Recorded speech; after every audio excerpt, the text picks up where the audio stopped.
India TV 9 news Maharashtra.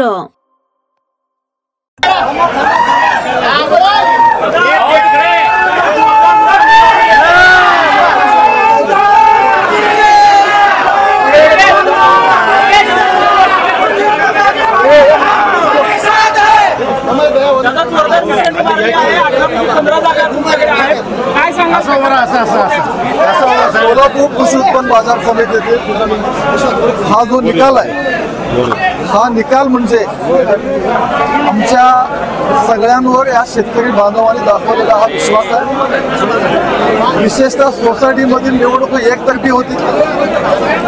मतदानाची आकडेवारी जर आपण बघितला, 3 पट 400 आणि 1200 जवळपास त्यांना मिळालेला 3 पट मतं ही आम्हाला मिळालेली। मी सगळ्या शेतकरी बांधव जे मतदार होते, आमच्या सगळ्यांच्या नेतृत्वावर विश्वास ठेवून खूप मोठं मताधिक्याने आम्हाला निवडून दिलं। 18 पैकी 15 सीट आमचे निवडून दिले। मी सगळे कार्यकर्ते बंधू ज्यांनी परिश्रम घेतले त्या सगळ्यांचे विशेष आभार व्यक्त करतो आणि जे माझे सहकारी आहेत त्या सगळ्यांचे विशेष आभार व्यक्त करतो।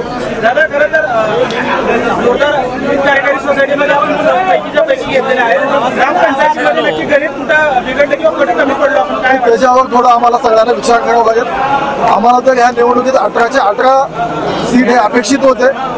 दुर्दैवाने ग्रामपंचायतीमधले आमचे 3 सीट गेले, तर ते 3 सीट आत्ताच निकाल हाती आलेला आहे।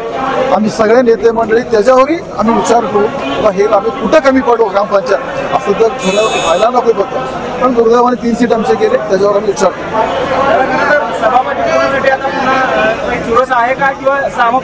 सभापती पदासाठी कुठलीही चुरस नाही आहे। माननीय दिलीप माने साहेब, हसाबुले साहेब, शिवदारे साहेब सगळे आमच्या सहकारी आमच्या सगळ्यांचं एकमतानं ठरलेलं आहे। निवडून आल्यानंतर आमच्या पॅनलचा जे निर्णय घेतील ते माननीय मुख्यमंत्री साहेब जे सांगतील त्याचा निर्णय आम्ही सगळे मान्य करू असं आमचं यापूर्वीच ठरलेलं आहे। त्यामुळं निकाल झाल्यावर आजही आम्ही सगळे एकत्र आहोत आणि माननीय मुख्यमंत्री साहेब असतील, आम्ही सगळे चर्चा करू आणि निर्णय घेऊ। कुठलीही स्पर्धा सुरक्षित नाही आहे।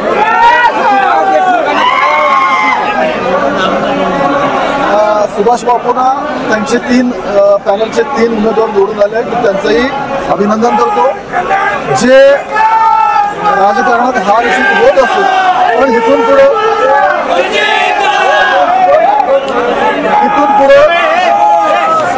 कारभार करत असताना, कृषी उत्पन्न बाजार समितीचा कारभार करत असताना जे विरोधातले 3 उमेदवार त्यांचे आले त्यांनाही विश्वासात घेऊन आम्ही कामकाज करू आणि कृषी उत्पन्न बाजार समिती ही महाराष्ट्रातील एक आदर्श बाजार समिती म्हणून आम्ही नाव आणतो। दादा, एवढ्या लोकांना सोबत घेतलेला आहे, सभापती करताना दमछाक होईल असं म्हटलं जात आहे।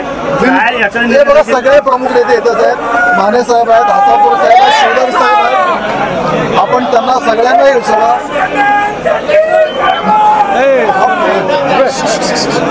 त्यामुळे कुठलीही स्पर्धा कुठलीही चुरस नाही।